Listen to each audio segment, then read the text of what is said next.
अस्सलाम क्लास, क्या हाल चाल है। उम्मीद है आप सब खैर खैरियत से होंगे। स्लोप से रिलेटेड ही नेक्स्ट वीडियो है, लेकिन इस दफ़ा ये चेंज है कि हमारे पास स्लोप में ना लाइन स्ट्रेट लाइन का जिक्र किया हुआ है और ना ही हम लोगों को कोऑर्डिनेट्स दिए हुए हैं, बल्कि यहाँ पे जो हमारे पास लाइन का जिक्र किया हुआ है उसकी डिस्कशन थ्रू एंगल्स की गई हुई है। सही, ऐसे केस जहाँ पे हमारे पास कोऑर्डिनेट सिस्टम ना हो या कोई इक्वेशन का रेफरेंस ना दिया जाए, वहाँ पे हम टैन थीटा वाली प्रॉपर्टी इस्तेमाल करते हैं और ये तब लगती है जब हमारे पास एंगल्स की डिस्कशन हो जाएगी। सही, टैन थीटा का फार्मूला भी इस्तेमाल हो सकता है या साइन ओवर कॉस का, क्योंकि आपको पता है tan is directly dependent on sine over cos theta. सही, तो ऐसे क्वेश्चंस जहाँ पे एंगल दिया होगा और स्लोप मांगा होगा वहाँ पे हम लोगों ने टैन वाला फार्मूला इस्तेमाल करना है। ठीक, अब इस क्वेश्चन को पहले समझ लेते हैं। उन्होंने हमें कहा हुआ है a line makes an angle of 60 degree with the positive Y axis. Positive Y axis का मतलब है हमारे पास ये वाला पोर्शन आ जाता है। एक चीज़ याद रखो कि स्लोप की जो भी डिस्कशन होगी वो ज़्यादातर इसी तरफ होगी। ठीक हो गया, एंगल की बात जब करेंगे। अब अगर वो वाई एक्सिस के साथ 60 का एंगल बना रहे, इसका मतलब कि हम लोग इस चीज़ को डिस्कस करें।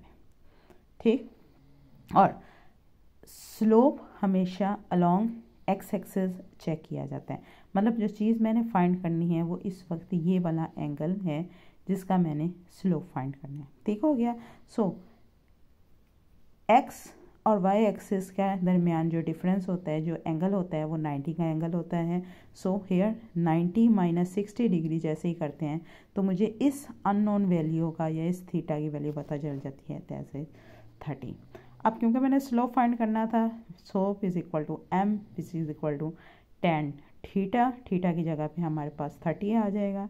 आगे का काम हमारे पास सिर्फ कैलकुलेशन बेस है।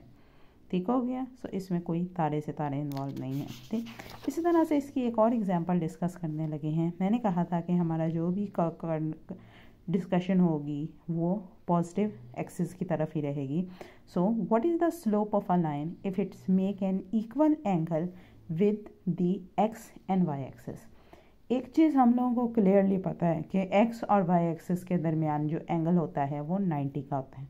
ठीक, और एक ऐसी लाइन जो उन दोनों के दरमियान इक्वल एंगल बना रही है, इसका डेफिनेट बात है कि वो 90 के एंगल को बीच में से डिवाइड कर रही है। सही, और अगर 90 के एंगल को डिवाइडेड बाय 2 किया जाए then we have a 45 degree angle.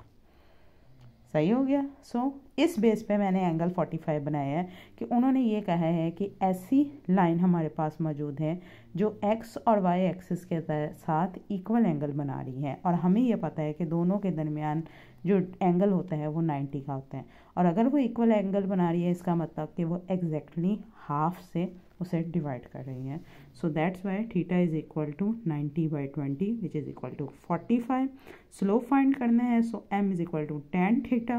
Theta की जगह 45 आ जाएगा which is exactly equal to 1। सही, सो जहाँ पे भी एंगल्स की थीटा की डायमेंशंस की एंगल्स की थीटा की बात होगी, हम लोग वहाँ पे टैन थीटा वाला फार्मूला इस्तेमाल करेंगे स्लोप के लिए। ठीक हो गया। थैंक यू क्लास, अल्लाह हाफिज़।